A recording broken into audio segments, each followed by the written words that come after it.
Hello everyone, मैं हूं शिवानी और फन विद मैथ्स में आपका स्वागत है। आज हम करेंगे क्लास 9 की chapter 3 the world of numbers की एक्सरसाइज 3.5। एक्सरसाइज 3.1 टू 3.4 को पहले ही कंप्लीट किया जा चुका है।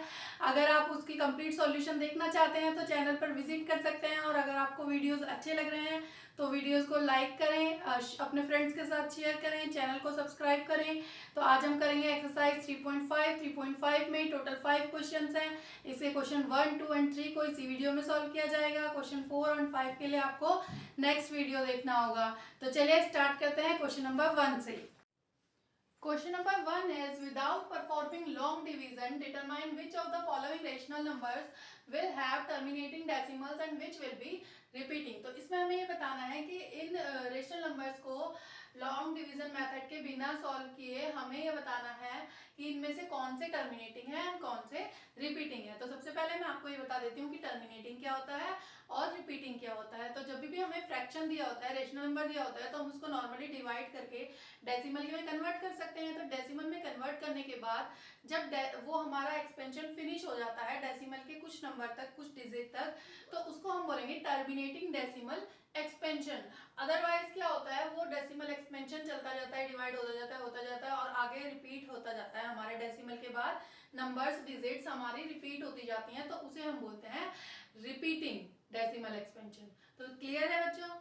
देखो, अगर आपको कोई भी प्रॉब्लम है, कुछ भी समझ में नहीं आ रहा है, तो आप मुझे कमेंट बॉक्स में ज़रूर बताएं। और अगर आपको वीडियोस अच्छे लग रहे हैं, समझ में आ रहा है, तो भी आप मुझे फीडबैक ज़रूर दें। वीडियो को लाइक, शेयर और सब्सक्राइब करने से ज़्यादा इम्पोर्टेंट मेरे लिए आपके फीडबैक हैं, ताकि मैं अपनी आगे वाली वीडियोस में और ज़्यादा इम्प्रूवमेंट कर सकूँ। ठीक है, तो इसको स्टार्ट करते हैं इस क्वेश्चन को। इसमें तो क्या करना है, हमें टर्मिनेटिंग एंड नॉन टर्मिनेटिंग बताना है, यानी कि नॉन टर्मिनेटिंग को ही हम रिपीटिंग भी बोलते हैं। ठीक है, तो सबसे पहले मैं आपको बता देती हूँ कि हमारे जो टर्मिनेटिंग होता है, टर्मिनेटिंग डेसिमल एक्सपेंशन, वो को कैसे हम पता करेंगे बिना डिवाइड किए। तो हमारे रेशनल नंबर क्या होते हैं, पी अपॉन क्यू की फॉर्म में होते हैं। तो इसमें से हमें क्या करना है, क्यू के फैक्टर करने हैं। क्यू के फैक्टर करने के बाद अगर हमारे क्यू के फैक्टर इस फॉर्म में आते हैं 2 की पावर n मल्टीप्लाई 5 की पावर m। ठीक है, मीन्स आप n और m से कंफ्यूज नहीं होएगा। यहाँ पे n और m की वैल्यू कुछ भी हो सकती है, 0, 1, 2, 3, 4। तो अगर हमारा क्या है, इस फॉर्म में हमारा क्यू के फैक्टर होने के बाद इस फॉर्म में आ जाता है 2, या तो 2 की पावर समथिंग आ जाती है, या 5 की पावर आ जाती है, या फिर ये दोनों आ जाते हैं। ठीक है, तो हमारा क्या होगा, टर्मिनेटिंग डेसिमल एक्सपेंशन होगा। ठीक है, ध्यान से सुनिए। अगर हम जैसे हमारा 7/20 है, तो हम 20 के फैक्टर करेंगे। फैक्टर अगर हमारे इस फॉर्म में आते हैं, या तो 2 आता है, या तो 5 आता है, उसकी कुछ भी पावर, और या तो दोनों आते हैं, तो हमारा हो जाएगा टर्मिनेटिंग डेसिमल एक्सपेंशन। और नॉन टर्मिनेटिंग या फिर रिपीटिंग को ही हम नॉन टर्मिनेटिंग बोलते हैं। तो रिपीटिंग हमारा कौन सा होगा, जब हमारा क्या होगा, पी अपॉन क्यू की फॉर्म में होगा, क्यू के हम फैक्टर करेंगे अगेन, और फैक्टर हमारे क्या होते हैं, इसकी फॉर्म में नहीं आते, अदर देन अबव, इसके अलावा और कुछ आ जाते हैं। जैसे कि सपोज 2 भी आता है, यहाँ पे 5 भी आ रहा है, सपोज ये इतना आ गया हमारा, और इसके अलावा हमारा 3 भी आ गया। तो ये क्या होगा हमारा, देखो 2 भी है, 5 भी है, बट ये टर्मिनेटिंग नहीं होगा, क्योंकि टर्मिनेटिंग कब होगा, जब 2 है या 5 है या ये दोनों है, इसके अलावा कोई कंडीशन नहीं है। लेकिन अगर इनके साथ और कोई भी नंबर है तो वो हमारा रिपीटिंग हो जाएगा। ठीक है, और ये नंबर है या नहीं है कोई फर्क नहीं पड़ता, अगर खाली 3 भी है तो भी क्या होगा, वो रिपीटिंग होगा। क्लियर है?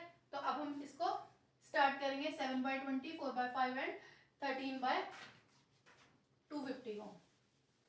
7/20 है, सबसे पहले हम 20 के फैक्टर करेंगे। 20 के फैक्टर क्या हो जाएंगे, 2 10 जा 20, या फिर हम ऐसे लिख के भी कर सकते हैं 2 10 जा 20, 2 5 जा 10 एंड 5 1 जा 5। तो फैक्टर क्या आ गया आपके, 2 मल्टीप्लाई 5 मीन्स 2 की पावर 2 मल्टीप्लाई 5। तो ये आ गया उसी फॉर्म में 2 की पावर n एंड 5 की पावर m। तो इट मीन्स ये क्या हो गया आपका, टर्मिनेटिंग। इसके बाद नेक्स्ट है आपका 4/15। 4/15 में आप 15 के फैक्टर करेंगे, तो ये तो सिंपल ही दिखाई दे रहा है, 3 5 15 प्राइम नंबर्स हैं। तो इसके फैक्टर ये हो गए। अब यहाँ पे 2 नहीं आया, यहाँ पे 5 आया। ये यहाँ तक तो सही है, लेकिन अदर देन दिस आ गया, ठीक है। 2 और 5 से अलावा कुछ और भी आ गया, 3 आ गया, तो ये क्या हो जाएगा आपका नॉन टर्मिनेटिंग, या फिर इसको हम क्या बोलेंगे, रिपीटिंग, क्योंकि क्वेश्चन में रिपीटिंग पूछा गया तो इसलिए मैं इसको यहाँ पे रिपीटिंग लिख रही हूँ। अदरवाइज आप नॉन टर्मिनेटिंग भी लिख सकते हैं। नाउ यहाँ पे 250 है, 250 के फैक्टर कर लेंगे। 250 के फैक्टर करेंगे तो 2 1 ज़ा 2, 2 2 ज़ा 4, 2 5 ज़ा 10, 5 5 2 ज़ा 10, 5 5 ज़ा 25, 5 5 ज़ा 25 एंड 5 1 ज़ा 5। तो ये आ गया आपका 2 एंड 5 5 5 5 की पावर 3। तो यहाँ ये भी आ गया, इसी फॉर्म में आ गया, तो ये भी क्या हो गया आपका terminating. Now come to the question number 2।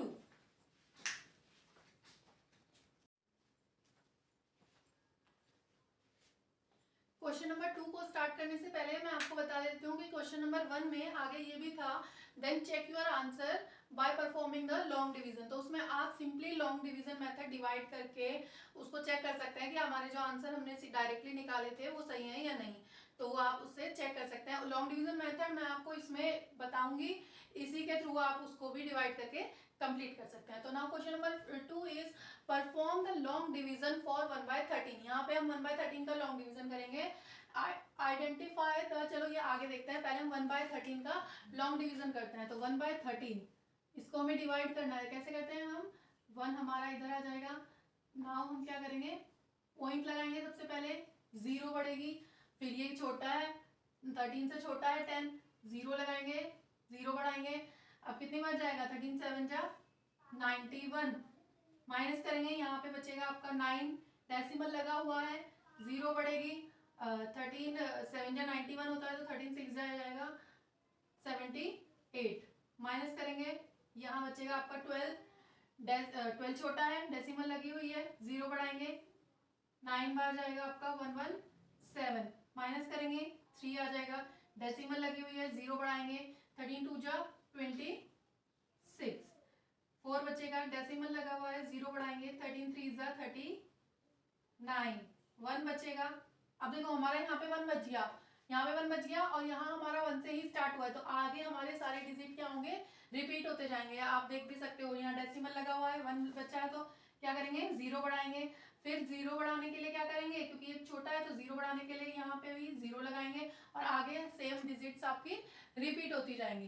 तो यानी कि 13 का जो 1/13 का जो डेसिमल एक्सपेंशन है वो हमारा क्या आ गया, 1/13 का डेसिमल एक्सपेंशन हमारा आ गया 0.07692 ये क्या है आपके, इसके ऊपर बार आ गए, यानी कि यही डिजिट्स आपकी रिपीट होती जा रही हैं। तो यहाँ पे ये क्या होगा, टर्मिनेटिंग होगा या रिपीटिंग, ये क्या होगा, रिपीटिंग होगा, क्योंकि ये आपका आगे भी चलता जा रहा है और यही सेम रिपीट हो जाएगा, फिर रिपीट हो जाएगा, फिर रिपीट हो जाएगा, तो इसका मतलब ये क्या है आपका रिपीटिंग है। अब आगे पढ़ेंगे क्वेश्चन को, identify the repeating block of digits. Repeating digits कितनी है, 1 2 3 4 5 6, तो रिपीटिंग डिजिट्स आर कितनी है आपकी, रिपीटिंग डिजिट्स 6 है, और आप ही बता सकते हो कौन कौन सी है, ठीक है। नेक्स्ट है आपका, does it show cyclic properties if you evaluate 2/13। अगर हम 2/13 को निकालते हैं, यहीं पे हमारा क्वेश्चन मार्क है, तो क्या ये साइक्लिक प्रॉपर्टीज शो करता है। तो सबसे पहले हम 2/13 को निकाल के देख लेते हैं। 2/13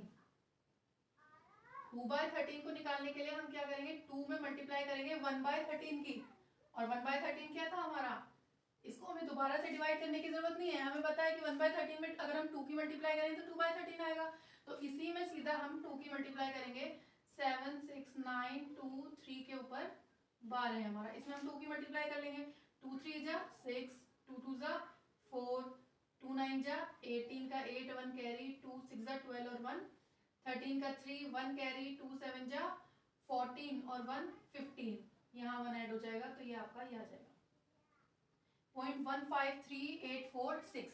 अब बात ये होती है कि साइक्लिक प्रॉपर्टीज क्या है, शो करता है या नहीं। तो पहले मैं ये बता देती हूँ कि साइक्लिक प्रॉपर्टीज क्या होता है। तो डेसिमल के बाद जो भी हमारी डिजिट्स होती हैं, अगर हम नेक्स्ट डिवाइड कर रहे हैं, जैसे हमने 1/13 निकाला, तो जब हम 2/13 निकाल रहे हैं, 3/13 निकाल रहे हैं, तो वो क्या हो रहा है, हमारी जो डेसिमल के बाद वाली डिजिट्स हैं वो चेंज नहीं हो रही हैं। जैसे सपोज वो है 7253, तो अब बाद में हमारा आ गया 5372, मीन्स डिजिट्स वही है हमारी, बट वो क्या हो रहा है, उनका वो रोटेट हो रही है, ठीक है, वो आगे पीछे हो रही है, रोटेट हो रही है, बट वो चेंज नहीं हो रही है। तो वो होता है हमारा साइक्लिक प्रॉपर्टीज शो कर रही है। तो यहाँ पे हम देखेंगे 1/13 हमारा ये था और 2/13 हमारा ये आया। तो यहाँ से आप देख सकते हो 1/13 और 2/13 में सेम नंबर नहीं है। यहाँ 0 7 6 9 2 3 है और यहाँ 1 5 3 8 4 6 है। तो काफी नंबर इसके चेंज है, यानी कि यहाँ पे ये साइक्लिक प्रॉपर्टीज शो नहीं कर रहा है। यहाँ तक कंप्यूट करने के बाद 2/13 निकालने के बाद हम देखेंगे कि हमारा ये साइक्लिक प्रॉपर्टीज शो नहीं कर रहा है। तो इसका आंसर आ जाएगा ये शो नहीं कर रहा है। इसके बाद है आपका नाउ कंप्यूट 3/13 4/13 एटसेट्रा। तो अब हमें ये निकालना है। तो हम जब 3/13 निकालेंगे तो 3 को मल्टीप्लाई 3/13 निकालेंगे तो क्या करेंगे, 3 को मल्टीप्लाई करेंगे 1/13 से।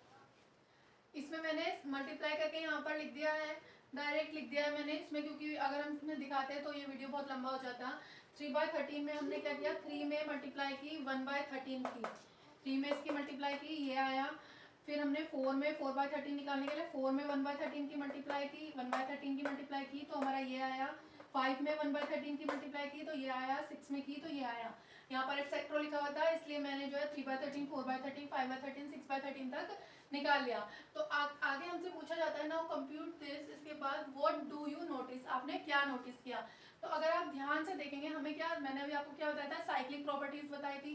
तो अगर आप यहाँ पे ध्यान से देखेंगे तो 1/13 हमारा क्या है, पॉइंट के बाद क्या डिजिट है, 0 7 6 9 2 3, और यहाँ पे देखेंगे तो 0 7 6 9 2 3, 0 7 6 9 2 3। बस यहाँ तक आपके क्या है, इसका मतलब ये और ये नंबर क्या है आपके रोटेट हो रहे हैं, ये साइक्लिक प्रॉपर्टीज को शो कर रहे हैं। अब हम देखेंगे कि जो हमारा 2/13 आया वहां पर ये शो नहीं हो रहा है, तो वहां पर क्या नंबर है हमारे, यहाँ भी शो नहीं हो रहा है। तो यहाँ हम देखेंगे यहाँ क्या नंबर है हमारे, 1 5 3 8 4 6, 1 5 3 8 4 6, 1 5 3 8 4 6, यानी कि ये तीनों आपस में क्या कर रहे हैं, साइक्लिक प्रॉपर्टीज शो कर रहे हैं। तो इससे हमारा क्या कंक्लूजन निकलता है कि जो 1/13 है उसके दो साइक्लिक ग्रुप हैं। इनमें से कुछ नंबर्स तो क्या है हमारे, ये वाली साइक्लिक ऑर्डर को फॉलो कर रहे हैं और कुछ ये वाले साइक्लिक ऑर्डर को फॉलो कर रहे हैं। तो इससे हमारा क्या कंक्लूजन निकलता है कि ये हमारे दो साइक्लिक ग्रुप हैं जिन्हें कुछ डिजिट्स हमें ये फॉलो कर रहे हैं और ये फॉलो कर रहे हैं। तो इसको हम लिखेंगे, इसको मैं इरेज कर रही हूँ। व्हाट डू यू नोटिस, तो यहाँ हम लिखेंगे we notice that 1/13 has 2 cyclic group. ठीक है, दो साइक्लिक ग्रुप हैं जिसमें एक ये है और एक ये है। और क्या हम इसमें नोटिस करेंगे, और हम नोटिस करेंगे 1/13 शोज साइक्लिक प्रॉपर्टीज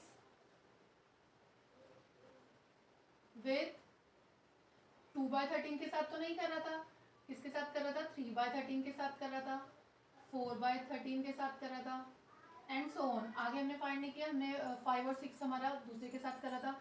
तो और एंड और जो हमारा 2/13 था जो हमने निकाला था वो डिफरेंट आ रहा था हमारा, वो क्या करेगा, वो शोज साइक्लिक प्रॉपर्टीज विथ, वो किसके साथ फॉलो कर रहा था हमारी साइक्लिक प्रॉपर्टीज, 2/13 5 के साथ, 5/13 6/13 और बाकी के जो डिजिट होंगे, यानी कि इससे क्या है, दो साइक्लिक ग्रुप हैं। Now come to the question number 3। Question number 3 is classify the following numbers as rational और इरेशनल। हमें बताना है इनमें से कौन से हमारे रेशनल है और कौन से इरेशनल है। तो सबसे पहले मैं आपको बता देती हूँ, रेशनल नंबर टर्मिनेटिंग भी होते हैं और रिपीटिंग भी होते हैं, बट जो इरेशनल नंबर होते हैं वो क्या होते हैं आपके, नॉन टर्मिनेटिंग नॉन रिपीटिंग, यानी कि ना तो वो टर्मिनेट होंगे चलते जाएंगे आगे और ना ही वो रिपीट होंगे। ठीक है, वो नंबर चेंज होते रहेंगे, रिपीट नहीं होंगे, तो वो होंगे आपके इरेशनल नंबर। तो वही आपको यहाँ पे फाइंड करना है। तो सबसे पहले रूट वाले नंबर जो होते हैं वो आपके हमेशा क्या होते हैं, इरेशनल नंबर होते हैं, अगर वो रूट से बाहर नहीं आ रहे, सॉल्व नहीं हो पा रहे हैं। तो सबसे पहले हमारा क्या है, 81 है। 81 को हम क्या लिख सकते हैं, रूट के अंदर 9 9 से 81 और पेयर रूट से बाहर आ जाता है, तो ये क्या हो गया 9। 9 इज ए नॉर्मल नंबर, कौन सा हो जाएगा ये, नॉर्मल रेशनल नंबर हो जाएगा, क्योंकि इसको क्या लिख सकते हैं 9/1 लिख सकते हैं, तो ये क्या हो गया आपका रेशनल नंबर। ठीक है, रेशनल के लिए मैं आर लिख रही हूँ और इरेशनल के लिए मैं आई लिख दूंगी। तो नाउ 12 के अगर हम फैक्टर करेंगे तो ये हो जाएगा 4 3 ज़ा 12, यहाँ पे 4 2 2 ज़ा 4 लिख सकते हैं, तो ये बाहर आ जाएगा, 2 2 ज़ा 4 2 बाहर आ जाएगा और रूट के अंदर क्या रह जाएगा 3। रूट 3 इज इरेशनल, क्योंकि ये रूट से बाहर नहीं आ सकता, तो ये पूरा का पूरा 2√3 क्या हो जाएगा irrational. Root 3 is irrational and irrational की जब हम रेशनल से मल्टीप्लाई करेंगे तो वो भी क्या होगा हमारा इरेशनल नंबर आएगा। नाउ 0.33333, तो इसको तो हमने किया भी था, 0.3 के ऊपर बार उसको हम p/q में कन्वर्ट कर सकते हैं, तो मैंने पहले बताया था ये रिपीटिंग होगा, वो भी क्या होगा आपका रेशनल नंबर होगा। अगर ये non repeating, non terminating and non repeating, तब वो इरेशनल होगा, तो ये भी क्या होगा आपका रेशनल नंबर होगा। नाउ 0.12345 12345 12345 रिपीट हो रहा है, तो इट मीन्स ये क्या हो जाएगा आपका रेशनल नंबर हो जाएगा। यहाँ पे ध्यान से देखो 1.01 001 0001, यहाँ पे आपका रिपीट नहीं हो रहा है, जीरो आपकी बढ़ती जा रही है, 1 तो रिपीट हो रहा है बट आपकी जीरो जो है बीच में बढ़ती जा रही है, वो रिपीट नहीं हो रहा है, कोई पैटर्न आपका फॉलो नहीं हो रहा है, तो ये आपका क्या है इरेशनल नंबर है। यहाँ पे 23.560 1856122 सब नंबर आपके चेंज हैं, नंबर आपके कोई भी क्या हो रहे हैं रिपीट नहीं हो रहे हैं। देखो 1 के बाद 8561223987, तो क्या हो रहा है नंबर आपके चेंज होते जा रहे हैं, रिपीट नहीं हो रहे हैं, तो ये क्या हो जाएगा आपका इरेशनल नंबर हो जाएगा। तो इसी के साथ ये वाले क्वेश्चन नंबर 3 हो जाता है कंप्लीट। अब नेक्स्ट वीडियो में हम करेंगे question number 4 and question number 5। तो अगर वीडियो आपको अच्छा लगा हो, सब समझ में आया हो, तो वीडियो को लाइक करें, अपने फ्रेंड्स के साथ शेयर करें एंड चैनल को सब्सक्राइब करें। Thank you.